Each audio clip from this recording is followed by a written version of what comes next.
Hello, welcome back wifi study my friends. दोस्तों, आज अपन organic के अंदर धुआंधार रिवीजन के अंदर हम चल रहे हैं एमीन वाले चैप्टर पे। इतना मुझे पता है कि वाईफाई स्टडी नीट से जो ऑर्गेनिक केमिस्ट्री पढ़ लेगा वो नीट जेई और बोर्ड 12th में एक टॉप स्कोर और हाई स्कोर कर पाएगा। बोर्ड एग्जाम की बात करूँ तो 100 आउट ऑफ 100 केमिस्ट्री में लाएगा, और जेई नीट की बात करें तो जितना 180 आउट ऑफ 180 का पेपर होता है नीट का, तो आप 180 आउट ऑफ 180 ला सकते हो अगर केमिस्ट्री को इस अंदाज में पढ़ोगे तो। आइए अपन बात करते हैं एमीन। एमीन चैप्टर जो एनसीईआरटी के अकॉर्डिंग है, एमीन वो चैप्टर है 13 नंबर का चैप्टर है एनसीईआरटी का। ये इस चैप्टर से मैं बात करूंगा आपको कि जेई और नीट में सर कौन कौन से क्वेश्चन आए हैं।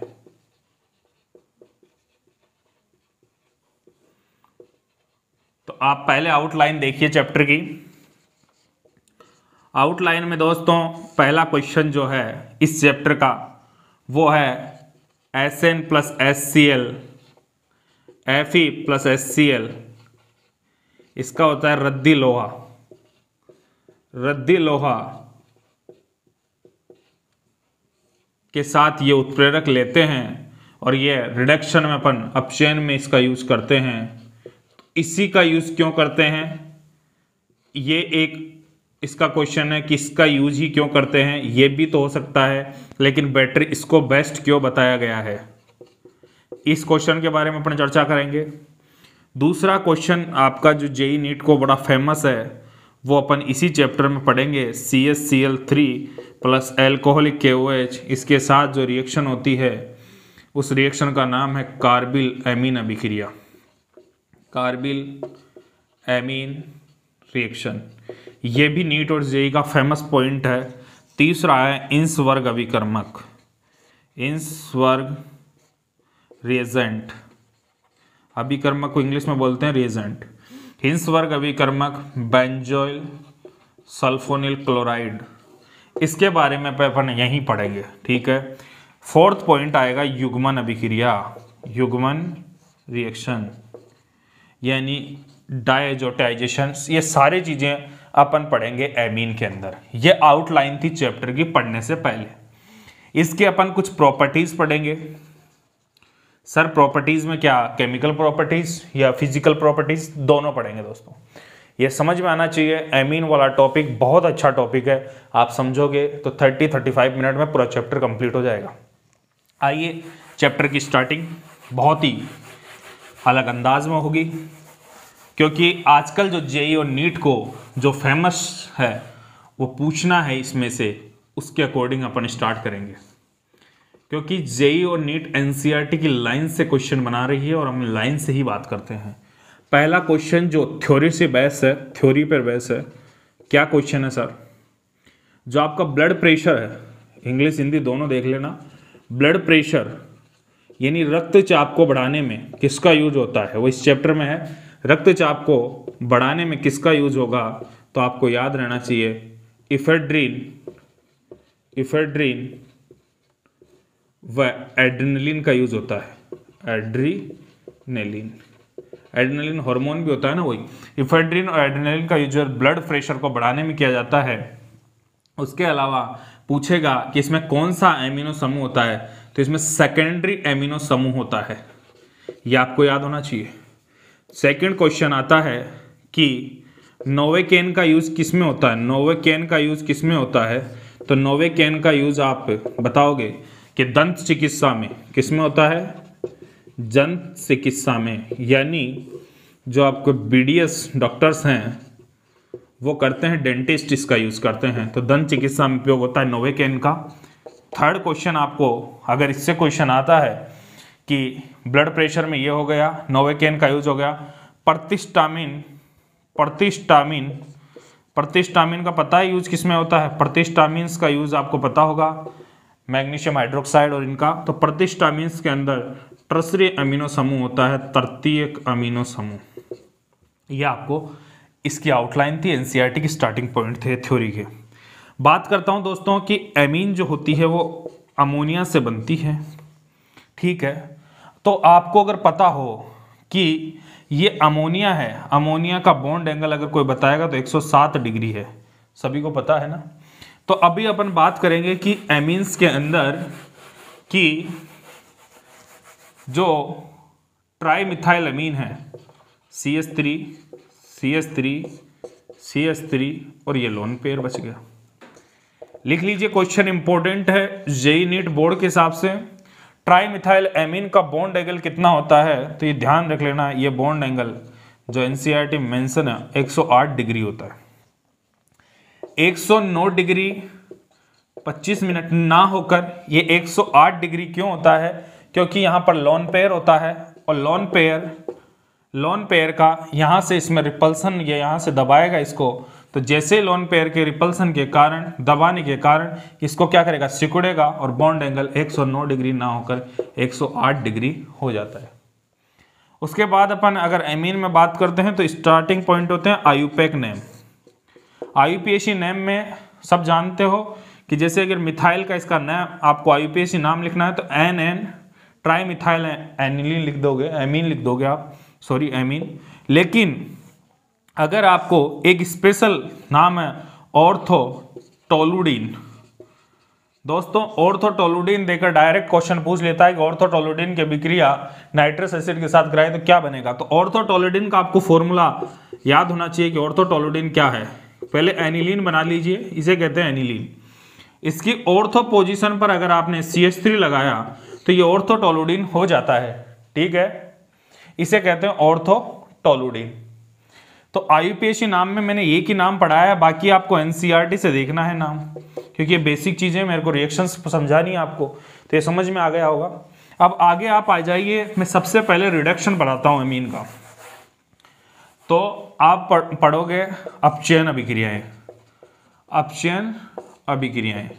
सबसे पहले जैसे ही आपने एल्किल नाइट्रो आपने लिया, या कोई भी एरिल ले लो, एरिल नाइट्रो भी ले लो, कोई भी ले लो, इसकी अभिक्रिया आपने अगर SN प्लस HCl के साथ करा दी, या फिर इसकी अभिक्रिया आपने PD PT प्लेटिनम इनके साथ, निकिल इनके साथ करवा दी, तो आपको क्या बनेगा, ये एनिलीन बन जाएगा। इसे कहते हैं एनिलीन, ये होता है एनिलीन। समझ में आ रहा है।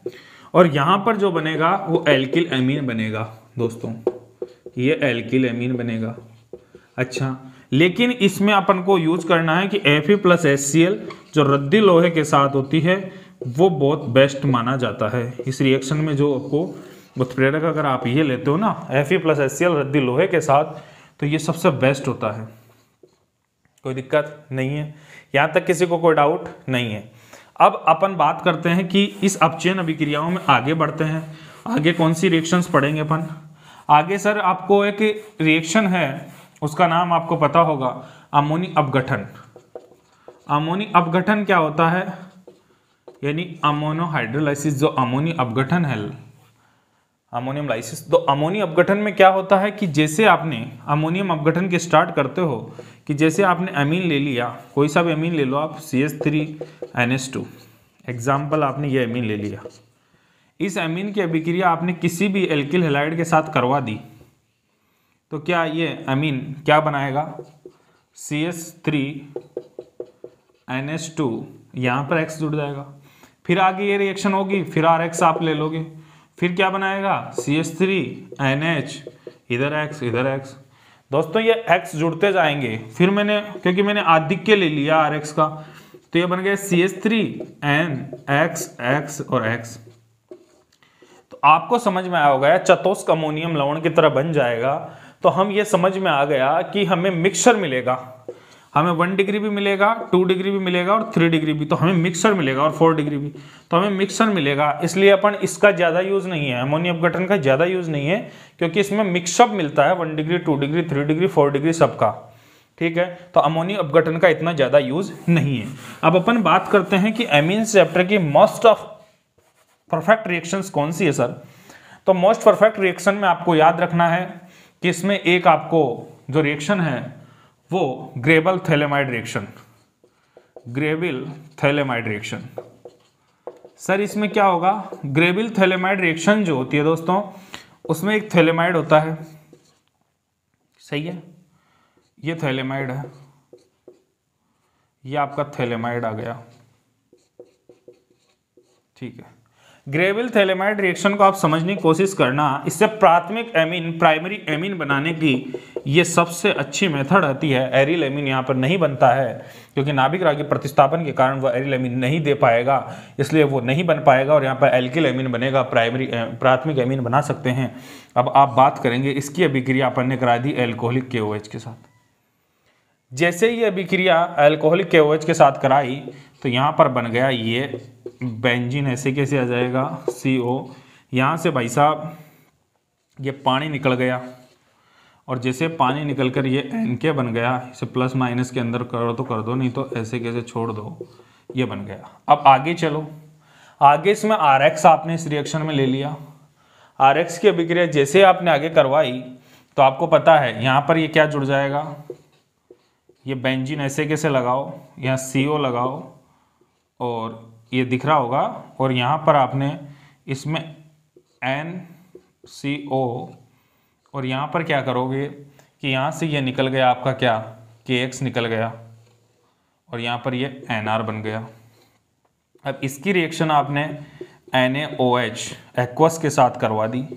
NaOH एक्वस इस रिएक्शन को जैसे ही होगी तो आगे जाकर इसमें कन्वर्ट होगा O, ये साल्ट बन जाएगा ONA, ऐसे कैसे लिख लो आप C double bond O ONA, ठीक है दोस्तों।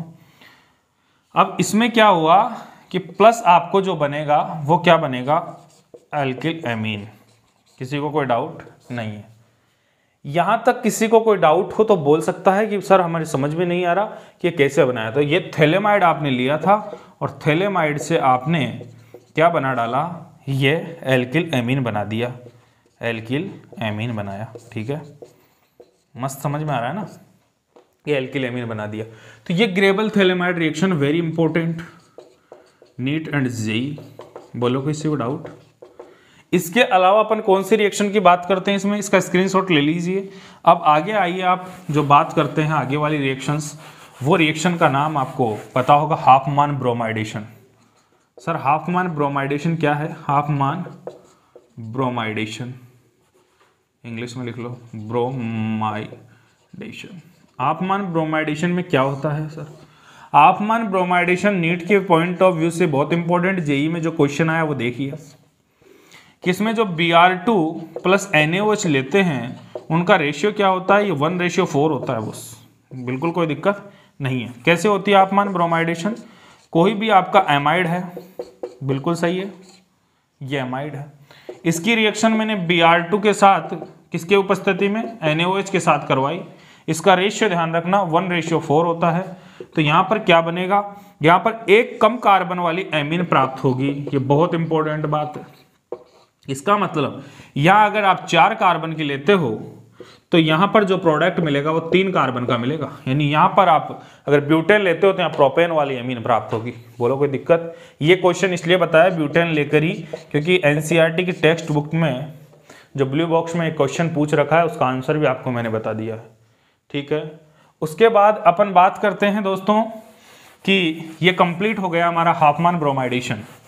अब आगे बढ़ रहे हैं अपन, और आगे एक टॉपिक आता है, इंपॉर्टेंट रिएक्शंस को पहले ले रहा हूं ना, इंपॉर्टेंट एक आपका आता है कार्बिल एमीन। दोस्तों कार्बिल एमीन रिएक्शन क्या होती है ये रट लीजिए, यही क्वेश्चन आएंगे, उससे ज्यादा कुछ नहीं पूछेगा। कार्बिल एमीन रिएक्शन में क्या होता है कि कोई भी एलिफेटिक एमीन, कोई का मतलब नहीं है, ओनली प्राइमरी एलिफेटिक एमीन जब क्लोरोफॉर्म के साथ KOH की उपस्थिति में रिएक्शन करता है, अल्कोहलिक KOH की उपस्थिति में जब रिएक्शन करता है तो एल्किल साइनाइड बनता है, आइसोसाइनाइड। जब ये एल्किल आइसोसाइनाइड अत्यधिक दुर्गंधित होता है, क्या होता है, अत्यधिक दुर्गंधित होता है, इसमें बदबू आती है ना, स्मेल आती है इसमें एक, तो अलग टाइप की स्मेल आती है इसमें। जब इसके प्रैक्टिकल्स आप लेबोरेटरी में देखते हो तो साइनाइड के अंदर एक आइसोसाइनाइड में एक अलग से दुर्गंध आएगी आपको, तो ये जो होगा वो ओनली प्राइमरी एमीन देगा। कार्बिल एमीन का टेस्ट का use 1 degree 2 degree 3 degree amine को विभेद करने में किया जाता है। एमीन को जब भी उनका डिफरेंस करना होता है इसमें इसका यूज करते हैं, डिफरेंस, हिंदी इंग्लिश ठीक है, डिफरेंस करने में इसका यूज करते हैं, कोई दिक्कत नहीं है। ये कार्बिल-एमीन टेस्ट था, सीधा याद रहना चाहिए। अब आप आ जाओ, इसके बाद अपन बात करते हैं, कार्बिल-एमीन खत्म होता है, अब आता है आपका सबसे अच्छा पॉइंट जो आपको समझ में आना चाहिए कि सर क्षारकता समझाओगे, क्षारकता यानी बेसिसिटी, इतने तो इंग्लिश जानते होंगे ना, बेसिसिटी के बारे में हम बात करते हैं, चर्चा करेंगे अभी कि बेसिसिटी क्या होती है। दोस्तों बेसिसिटी का अगर बात करेंगे तो एमीन के अंदर जब भी क्षारकता से क्वेश्चन आता है तो ये ध्यान रख लेना, जब कुछ नहीं दिया हो तो मानना है आपको वाटर में, क्योंकि वाटर के अंदर अपन को इसकी एक जलयोजन ऊर्जा होती है, हाइड्रेशन एनर्जी, वो क्या होती है जिसका आकार Q/R होती है हाइड्रेशन, अगर आकार बड़ा है तो हाइड्रेशन कम होगी, तो उसके अकॉर्डिंग इसमें प्लस आई के अकॉर्डिंग भी और उसका हाइड्रेशन दोनों देखकर अपन को आंसर देना पड़ता है जल में। तो याद करने की एक ट्रिक दूंगा आपको इसमें साथ में कि आप याद रखना कि मिथाइल एमीन है, एक 1 डिग्री है, एक आपका ये 2 डिग्री है, यह आपका एक 3 डिग्री है। तो इसमें आपको अगर मैं पूछ लूं, और ये साइड में अमोनिया भी ले लो, अगर मैं एग्जाम्पल में ये पूछूं कि इसमें क्रम क्या होगा, अगर ये A है, B है, C है और ये D है, तो आपको याद रखना, एक ट्रिक दे रहा हूं कि जब भी कुछ नहीं दिया हो तो वाटर मान के करना है क्वेश्चन को, और इस आंसर के लिए जब मिथाइल हो तो 2 1 3 ये कॉन्सेप्ट होता है, 2 डिग्री को पहले, फिर 1 डिग्री, फिर 3 डिग्री, 213 करके आप याद रखोगे तो 2 डिग्री को पहले यानी B सबसे ज़्यादा, फिर आपका A, फिर आपका C और सबसे बाद में D, ये होगा। ये मिथाइल एमीन के साथ ऐसा केस है। तो सर अब क्या आप इथाइल में बताओगे? हाँ बच्चों, इथाइल वाले में भी केस में आप देख लीजिए कि ये 1 डिग्री, ये आपका 2 डिग्री, ये आपका 3 डिग्री। तो सर इसमें क्या है, इस क्वेश्चन को आंसर करने के लिए अपने पास आना चाहिए कि ये A है, ये B है, ये C है। इसमें ट्रिक याद रखो 231 बड़ा है या 213 बड़ा है, 231 बड़ा है या 213 बड़ा है। 31 बड़ा है तो बड़े के साथ ये फॉर्मेट यूज करना है, छोटे वाले के साथ छोटा वाला फॉर्मेट यूज करना है। याद रखिए यहाँ पर B पहले आएगा, फिर कौन सा आएगा आपका 3 वाला आएगा, यानी इसका मतलब कौन आएगा, C आएगा, फिर आपका A आएगा। ये क्रम होता है बेसिसिटी। क्वेश्चन आएगा 100% आएगा दोस्तों, क्योंकि नीट और जेई में भरमार क्वेश्चन आए थे जेई के लास्ट ईयर पेपरों में, और इस बार भी क्वेश्चन इससे आएगा बेसिसिटी से। इसके बाद अपन बात करते हैं, स्क्रीनशॉट लेते रहना, क्वेश्चन का आगे बढ़ते रहो। अब आपको बेसिसिटी क्लियर हो गई है, यहाँ तक इसमें कोई दिक्कत नहीं है। अब अपन बात करेंगे जो रिएक्शन है, वो बड़ी फेमस रिएक्शन के नाम है, आपको पढ़ाऊंगा मैं। सबसे फेमस रिएक्शन जो एनसीईआरटी में रुक जा। हेलो बच्चों, जैसा कि अपन अब आगे बात कर रहे हैं कि एमीन की रिएक्शन में, कि एमीन की रिएक्शन आगे कैसे होगी। एमीन में अब आगे अपने क्षारकता पढ़ ली। अब एक क्षारकता में एक चीज़ याद रखना, बेसिसिटी के अंदर आपको एक चीज़ याद रखनी है कि एक तो Kb वैल्यू होती है, एक Pkb वैल्यू होती है। Kb और Pkb होती क्या है ये समझने की कोशिश करो कि Kb जो होता है वो बेसिसिटी जितना ज़्यादा बेसिक होगा उसके Kb वैल्यू उतनी ज़्यादा होगी, क्योंकि Kb और ये Pkb 1/प्रोपोर्शनल होती है, ये होती है इसमें। जिसका Kb ज़्यादा है उसका Pkb उतना ही कम होना चाहिए, ठीक है। अब यहीं से क्वेश्चन, बड़ा गजब का क्वेश्चन जो नीट और जेईई ने पूछा लास्ट ईयर के पेपर में, नीट ने आया था कि आप हमें बताइए कि एलिफेटिक जो एमीन है और एक आपका एरोमेटिक एमीन है, बिल्कुल सही है। तो सर इसमें से किसकी बेसिसिटी ज़्यादा होगी? तो हम बात करें कि बेसिसिटी एलिफेटिक की ज़्यादा होगी एरोमेटिक की तुलना में। सर ऐसा क्यों? देखिए इसमें क्या है कि ये बेंजीन रिंग है, यहाँ पर नाइट्रोजन है, ये NH2 है, ये लोन पेयर है। अब आप खुद सोचो कि इस लोन पेयर का इसके साथ रेजोनेंस होगा, रेजोनेंस में अगर ये लोन पेयर आ चुका तो बेसिसिटी घट चुकी, तो इसकी बेसिसिटी डाउन हो जाएगी। जबकि यहाँ पर अगर अपन बात करें तो यहाँ लोन पेयर तो है लेकिन यहाँ रेजोनेंस नहीं है, यहाँ रज्जो नहीं है। जब रज्जो यहाँ नहीं है तो यहाँ पर लोन पेयर होते हुए भी इसकी बेसिसिटी मैक्सिमम हो जाएगी। ये क्लियर हो गया, कॉन्सेप्ट क्लियर है।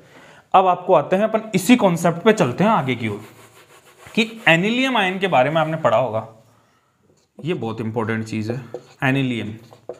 सर एनिलियम भी पढ़ा है और एनिलीन भी पढ़ा है। पहले एनिलीन समझो। एनिलीन की 5 रेजोनेंस स्ट्रक्चर है जो एनसीईआरटी ने बना रखी है, जबकि एनिलियम जो आयन होता है आपका, उसकी क्या है कि कितनी स्ट्रक्चर्स है?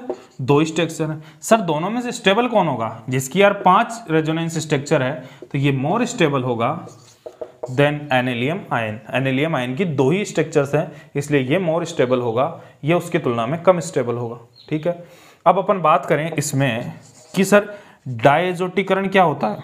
अच्छा, तो डायजोटीकरण समझने के लिए आपको याद रखना है कि एलिफेटिक, जैसे ही मैंने ये एमीन ले लिया, इसकी मैंने उठा के क्रिया करा दी किससे? नाइट्रस अम्ल से, HNO2 से। ठीक है सर, HNO2 तो लिया ही लिया, NaNO2 भी ले लिया मैंने। क्या ले लिया? ये NaNO2 प्लस HCl ले लिया। 268 से 273 केल्विन टेम्परेचर। दोस्तों एनसीईआरटी का डाटा है, यानी ये समझना है कि निम्न टेम्परेचर पर आपको ये रिएक्शन करवानी है। जैसे ये रिएक्शन आगे होती है तो एक ये बनेगा आपका RN2 प्लस Cl माइनस, ये इंटरमीडिएट बन गया। सर ये इंटरमीडिएट स्टेबल या अनस्टेबल? दोस्तों ये अनस्टेबल होने के कारण यहां से ये अलग हो जाएगा और यहां पर जो एक गैस निकल जाएगी वो N2 गैस निकलेगी। ठीक है, अब यहां पर मैंने जल ले लिया था, इसलिए यहां एल्कोहल बन गया। ये N2 गैस क्या काम आएगी? ये नाइट्रोजन जो गैस निकली ये एलिफेटिक में निकलेगी, एरोमेटिक में नहीं निकलेगी। रिएक्शन को ध्यान से देखो। इस नाइट्रोजन का उपयोग अपन किस में करते हैं? प्रोटीनों के आंकलन में, प्रोटीनों के आंकलन में करते हैं। ठीक है, एमिनो का जो टेस्ट होता है उसके अंदर अपन किसका उपयोग करेंगे? इस नाइट्रोजन का उपयोग करेंगे। ये लेबोरेटरी में चेक होता है। ये समझ में आ गया होगा यहां तक का प्रोसेसिंग। इसी की जगह अगर मैं उठा के एरोमेटिक ले लेता ये,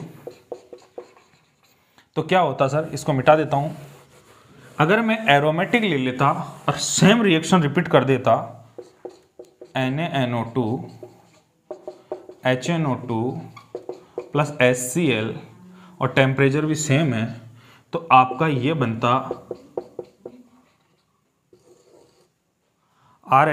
आपका ये क्या बनता? N2Cl माइनस, ये BDC बन जाता, डायजोनियम लवण।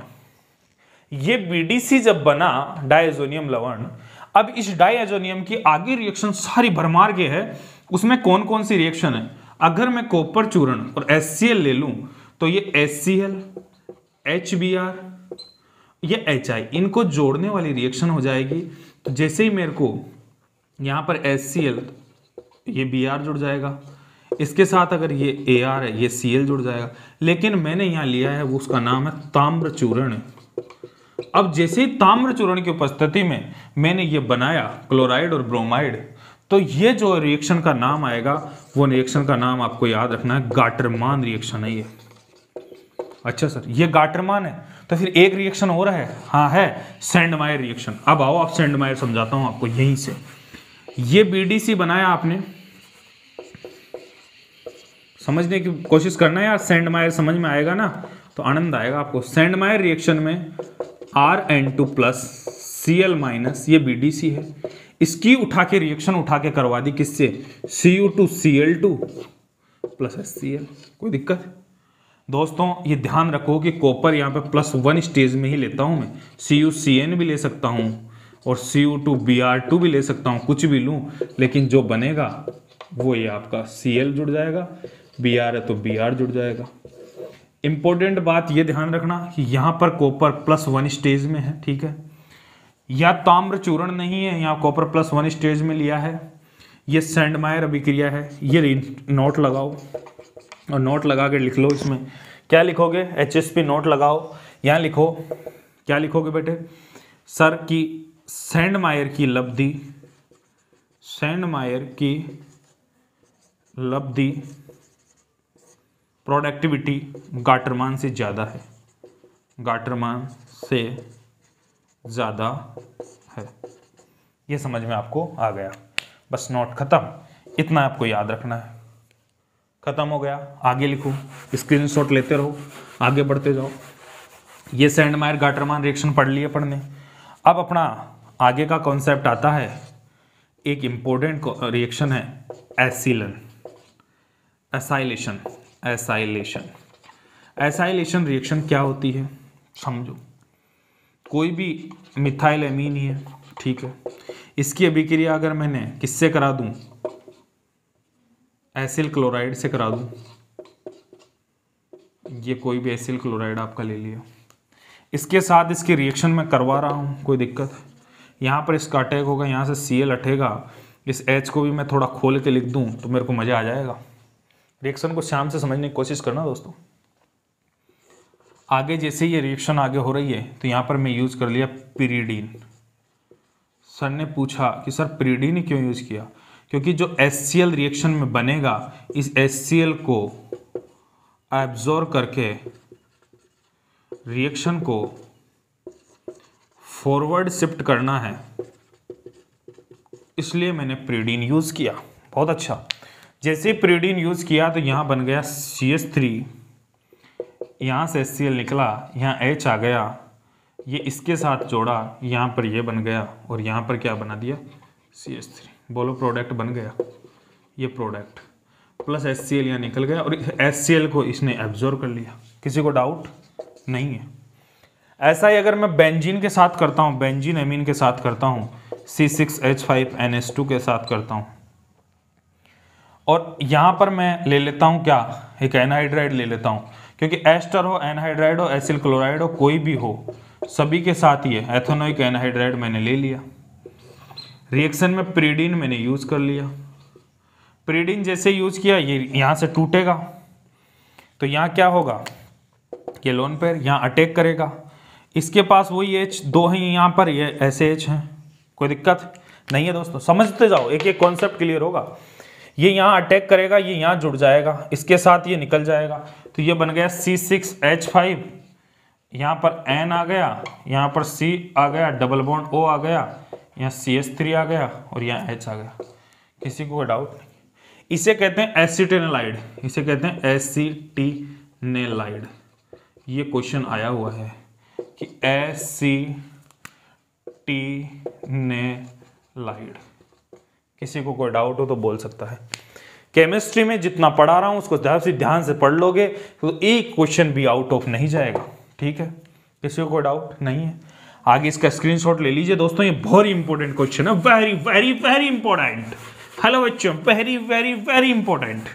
अब आपको एक क्वेश्चन मिल रहा है, वो बड़ा फेमस क्वेश्चन, जो मजा आ जाता है कि एनिलीन, वापस देख लो इसको, मस्त क्वेश्चन है। एनिलीन है, एनिलीन की रिएक्शन बच्चों किसके साथ, HNO2 H2SO4 की प्रेजेंस में रिएक्शन करवा रहा हूं, तो इसका जो प्रोडक्ट बनेगा वो एनिलीन बनेगा, ऑर्थो पोजीशन पे भी एनिलीन बनेगा आपका, पैरा पोजीशन पे भी, और यह आएगा आपका मेटा पोजीशन पे भी। सर ये तीनों बनेंगे? हाँ बेटा, ये तीनों बनेंगे, पैरा भी बनेगा, ऑर्थो भी बनेगा और मेटा भी बनेगा। ऐसा सर ये तीनों क्यों बनेंगे, इसके बारे में अपन बात करेंगे कि सर ये तीनों क्यों नहीं बनेंगे। तो जो एनिलियम आयन होगा, जो एनिलियम आयन होता है, एनिलियम आयन है, ये क्या करता है कि जब प्रबल आपका पास स्ट्रॉन्ग एसिडिक मीडियम होता है, नोट करते जाना ना, एसिडिक मीडियम होता है, तो उसकी प्रेजेंस में एनिलियम आयन बन जाता है। प्रबल एसिडिक मीडियम की प्रेजेंस में एनिलियम आयन बन जाता है, और एनिलियम आयन मेटा डायरेक्टिंग होता है, बिल्कुल। तो मेटा प्रोडक्ट कम नहीं मिलता, बहुत अच्छी अमाउंट में मिलता है। ये ऑर्थो 2% मिलता है, पैरा आपका कितना मिलता है, लगभग 52% के लगभग मिलता होगा, और ये 50% मान लो इसको, और ये आपका मिलता है 47% के लगभग। तो देख लो ये 51%। तो आप चेक कर लीजिए इतना इतना मिलता है ये। पैरा 51% और तो 2%, जबकि मेटा 47%। ये एनसीईआरटी के डाटा है दोस्त, और एनसीईआरटी को मैं वाई गुरु मान के पढ़ा करो, क्योंकि ये बाइबल है एक तरीके के नीट जेई के लिए। तो ये बहुत इंपॉर्टेंट कॉन्सेप्ट था, नीट जेई का क्वेश्चन आ सकता है इससे, आया हुआ है। 2018 में और 17 में इससे क्वेश्चन आए थे नीट में। ठीक है, किसी को डाउट नहीं है? बोर्ड के हिसाब से तो आप ध्यान से पढ़ते जाओ, बोर्ड में तो ये सारी चीज़ें पूछ लेता है। किसी को डाउट नहीं है? आगे चलें, स्क्रीनशॉट लेते जाओ, बढ़ते जाएंगे। अब आगे बचता है आपके पास एक कॉन्सेप्ट, और बहुत ही अच्छा कॉन्सेप्ट है, उसको समझने की कोशिश करो। क्या है सर? युग्मन अभिक्रिया, युग्मन रिएक्शन। युग्मन रिएक्शन क्या होती है सर? जैसे ये है, क्या है ये? एनिलीन है। क्या है?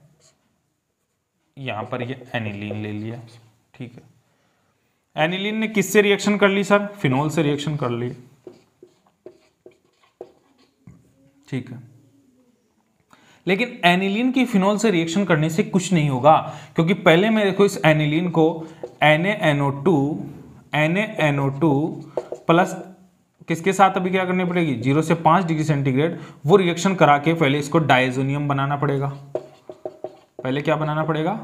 डाइएजोनियम बनाना पड़ेगा, और इस डाइएजोनियम को फिनोल से रिएक्शन करानी पड़ेगी, तब जाके मेरा कोई प्रोडक्ट बनेगा। इसलिए मैंने उठाया डाइएजोनियम प्लस ये माइनस, और इसने उठा के किससे क्रिया कर ली? फिनोल से भी क्रिया कर ली। अब जैसे रिएक्शन हुई फिनोल से, तो ये क्या बनाया? ये है आपका N डबल बॉन्ड N, ये एजो है, ये एजो कंपाउंड है, ये फेनिल है, यहाँ OH है। तो ये हाइड्रोक्सी है, para hydroxy azobenzene, para hydroxy azobenzene. अच्छा दोस्त, पैरा हाइड्रोक्सी एजोबेंजीन तो ये बन गया, तो ये किस रंग का होगा? इस O से लाया मैंने इसका नाम ऑरेंज, इसलिए ये ऑरेंज कलर का होगा। किसी को डाउट? याद रह जाएगा हमेशा के लिए, ये ऑरेंज होगा। यहीं से अब रट के चलो आप, इसको यहां से मिटाता हूं मैं थोड़ा सा, और यहीं ऐड करता हूं इसमें। इसको आप एमीन लिख दो, और यहां पर आपको क्या लिख दो? प्लस करो N2 प्लस और Cl माइनस। ठीक है दोस्त, सेकेंड रिएक्शन है। यहां क्या बनेगा? पैरा हाइड्रोक्सी, पैरा हाइड्रोक्सी की जगह यहां पे पैरा एनिलीन बनेगा। क्या बनेगा? Para amino benzene.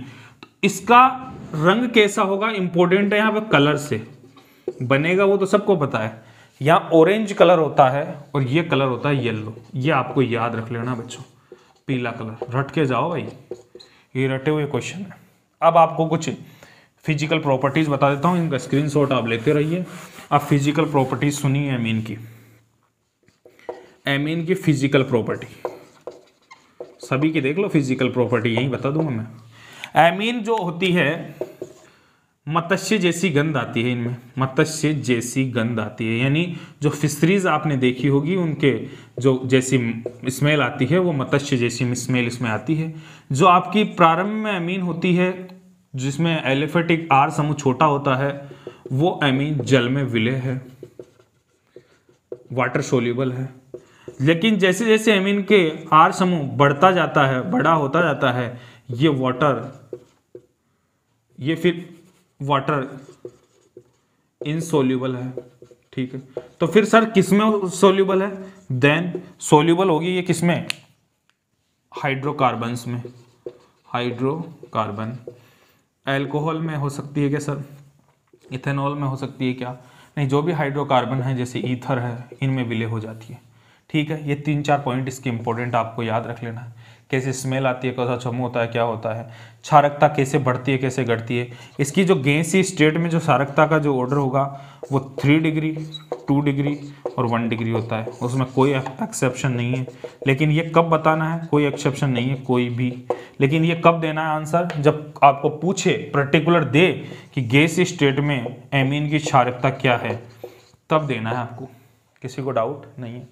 अब आपको ये तो एलिफेटिक एमीन की आपको बता दिया है स्पेशलिस्ट, इसकी फिजिकल प्रॉपर्टी। अब आपको जो बीडीसी है उसकी भी प्रॉपर्टी सुन लो कि सर बीडीसी की क्या प्रॉपर्टी है।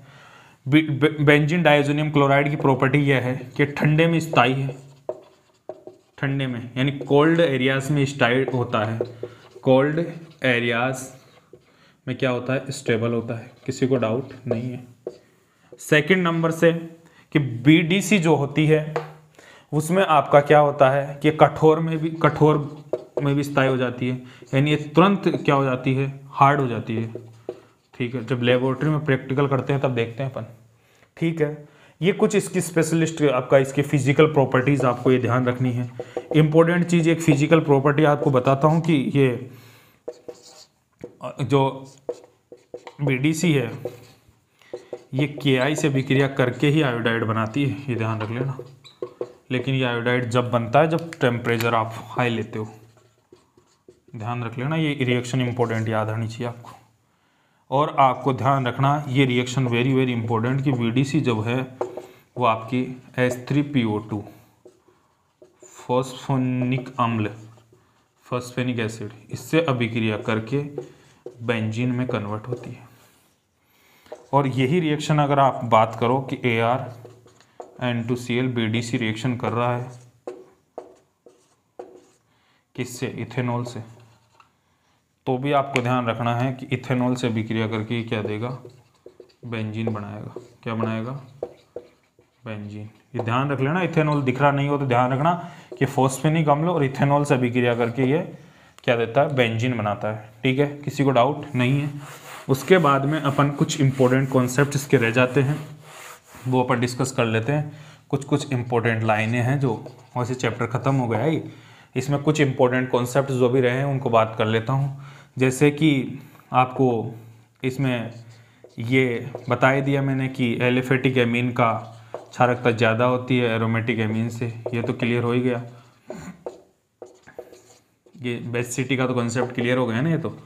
अच्छा, इसके अलावा अपन क्या क्या बात करेंगे अब अपना एक क्वेश्चन है, वो क्वेश्चन क्या है, उस क्वेश्चन के माध्यम से आपसे मैं बात करूँगा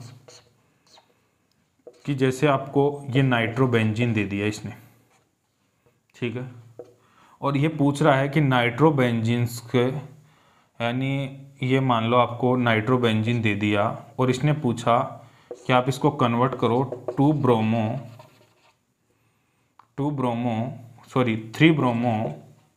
बना रहा हूँ क्वेश्चन, 3 ब्रोमो यानी 2 ब्रोमो नहीं 3 ब्रोमो बेंजोइक एसिड में कन्वर्ट करो। क्वेश्चन मैंने बना दिया, अब कैसे करोगे समझो, पहले समझो।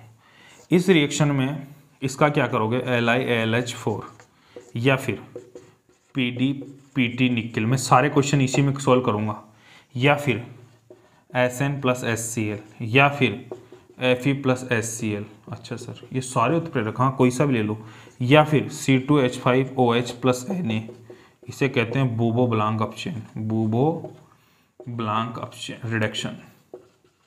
अच्छा सर ये यूज़ करो, इसे कन्वर्ट कर दो आप किस में, इसे कन्वर्ट कर दो आप एमीन में, बिल्कुल सही है। आगे जाओ, NaNO2 + HCl 0 से 5 डिग्री सेंटीग्रेड, ये कन्वर्ट होगा किस में दोस्तों, आराम से देखते चलो, मज़ा यहीं आता है। मैं चीज़ों को क्या है सबको एक साथ समराइज कर रहा हूँ इस क्वेश्चन में, इसलिए मैंने बनाया ये क्वेश्चन।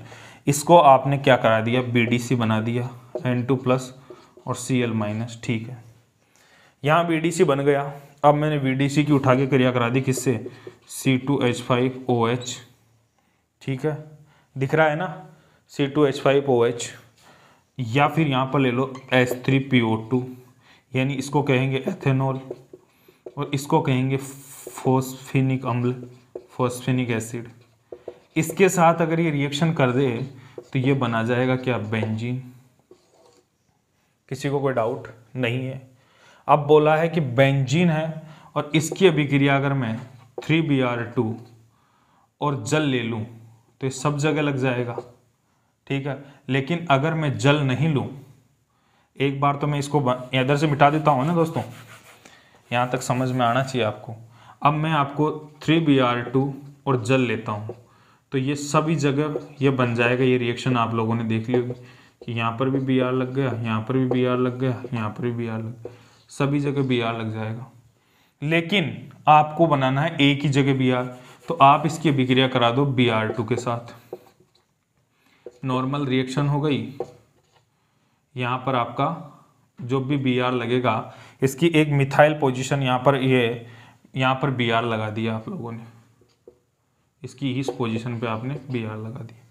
अब जैसे ही Br लगा सर, तो सर मेरे को एक डाउट आया कि पहले मैं मिथाइलीकरण करवा लूँ क्या इसका? हाँ करवा सकते हो ना, मिथाइलीकरण करवा सकते हो। पहले यहाँ पर मिथाइल बनवा सकते हो इसको, जैसे कि आपने इसको उठा के यहाँ पर ले गए। इस रिएक्शन को अपन यहाँ से स्टार्ट करते हैं अब, कि सर बेंजीन ले लिया, ठीक है कोई दिक्कत है। ये बेंजीन बनके यहाँ रेडी है। अब आपने क्या किया कि इसमें आपको Br2 से रिएक्शन करवा दी जल के साथ। तो जैसे ही Br2 से जल के साथ रिएक्शन कराते हैं तो सभी जगह Br जुड़ जाता है। इस जगह भी Br लग गया, यहाँ पर भी Br लग गया, यहाँ पर भी Br लग गया, ठीक है। लेकिन जैसे ही इस रिएक्शन को मैं इस पे ना कराकर, अगर मेरे पास ये टॉल्वीन है, क्या है, और इसकी अभिक्रिया में KMnO4 टॉल्वीन है और इसकी अभिक्रिया में KMnO4 OH माध्यम इसमें करवा देता हूँ, तो वो इसको क्या करा देगा, बेंजोइक एसिड में कन्वर्ट कर देगा। और अब बेंजोइक एसिड की अभिक्रिया में Br2 नॉर्मल Br2 से करवाता हूँ, तो ये दो बनाएगा, एक तो ऑर्थो बेंजोइक एसिड बनाएगा और एक पैरा बेंजोइक एसिड बनाएगा, ये Br, और एक बनाएगा क्या, ऑर्थो बेंजोइक एसिड, ठीक है। किसी को कोई डाउट है तो बोल सकता है। लेकिन आपको बेसिक चीज़ आपको दिमाग में रखनी है यहाँ तक कि जो क्वेश्चन पूछ रहा है उसमें आपके सारे कॉन्सेप्ट मैचिंग होनी चाहिए, सभी चीज़ें आपको समझ में आनी चाहिए। इनका स्क्रीनशॉट ले लीजिए, सारी रिएक्शन इसमें कवरेज कर ली है। अब अपना बचता है लास्ट एंड फाइनल पॉइंट, जो अपन लिए थे, स्टार्ट किया था, इंस वर्ग अभिकर्मक, इंस वर्ग रिएजेंट। इससे क्वेश्चन आएगा तो सर यही आएगा, इसके अलावा नहीं आएगा। इंस वर्ग अभिकर्मक क्या करता है, 1 डिग्री 2 डिग्री 3 डिग्री एमीन को क्या करता है, विभेद करता है, अलग करने का काम करता है। कैसे करता है, जैसे आपने ये ले लिया SO2Cl, ये इंस वर्ग अभिकर्मक है, बेंजीन सल्फोनिल क्लोराइड, ये इंस वर्ग अभिकर्मक है, इसका नाम है बेंजीन सल्फोनिल क्लोराइड, ठीक है। इस इंस वर्ग अभिकर्मक की अभिक्रिया किससे करवा दी आप लोगों ने, इंस वर्ग अभिकर्मक की अभिक्रिया आपने एमीन से करा दी। कोई भी एमीन आपने ले लिया और उसकी अभिक्रिया इससे कराई। जैसे ये क्रिया करेगा, एक HCl के साथ ये निकल जाएगा, C6H5 H double bond O, और यहाँ पर ये N और ये H और ये R जुड़ गया। यहां पर जो H बना दोस्तों, ये H एक एसिडिक H है, और ये एसिडिक H होने के कारण ये क्या करता है वो आपको ही पता होगा कि एसिडिक H होने के कारण आनंद आ जाता है इसको। ये वाटर सोल्यूबल नहीं, ये बेसिक सोल्यूबल भी हो जाता है, बेसिक सोल्यूबल, यानी ये क्षार में विलय हो जाता है। जैसे ये क्षार में विलय होता है तो यहाँ से एसिडिक H मिलेगा, यहाँ से ये बेस मिलेगा, आपस में मिलकर लवण बनाएंगे। इसीलिए ये शॉर्ट में आप एक नोट लगा लीजिए, इसीलिए जो एनिलीन होती है आपकी, जो BDC होती है, वो फ्रीडल क्राफ्ट FSR रिएक्शन नहीं देते हैं, ठीक है। किसी को डाउट नहीं, इतना सा नोट कर लीजिए आप। उसके अलावा आप 1 मिनट ये बात भी ध्यान रखिए कि ये 1 डिग्री ने तो ये दे दिया, लेकिन क्या 2 डिग्री भी देगा। अब इसी रिएक्शन में आपको थोड़ा सा स्क्रीनशॉट ले लो इसका, अब इसी में समझाऊंगा मैं कि इसी रिएक्शन में मैं अगर यहां पर इसे 2 डिग्री बना दूं, यहां पर इसको 2 डिग्री बना दिया मैंने, तो अब क्या होगा, अब होगा कि ये H तो Cl लेकर चला जाएगा और यहां H नहीं रहकर यहां पर R आ जाएगा। अब बच्चों यहां पर कोई एसिडिक H है, एसिडिक H नहीं है, कोई एसिडिक H नहीं है, तो ये बेस में सोल्यूबल नहीं होगा। अब बेस में सोल्यूबल नहीं होगा तो 2 डिग्री को 1 डिग्री से अलग कर लिया, कर लिया या नहीं कर लिया? कर लिया। अब 3 डिग्री में तो बिल्कुल ही एक भी H नहीं रहेगा, इसी में समझो 3 डिग्री में तो एक भी H नहीं है। अब जब कोई भी H 3 डिग्री में नहीं है तो 1 डिग्री 2 डिग्री और 3 डिग्री आपस में अलग अलग हो गए ना। तो आजकल अब ये नोट करो, मिटाता हूं इसको, लगाओ इस पे इंपॉर्टेंट कि HSP नोट में लिखो, HSP Hariom Sharma special note, कि आजकल बेंजीन सल्फोनिक क्लोराइड के स्थान पर, किस पर? बेंजीन सल्फोनिक क्लोराइड के प्लेस पर हम किसका यूज करते हैं आजकल? वो करते हैं पैराटोलुडीन सल्फोनिल क्लोराइड। ये एनसीईआरटी ने आपको लिख रखा है, ये पूछ भी सकती है क्योंकि एनसीईआरटी में जो लिख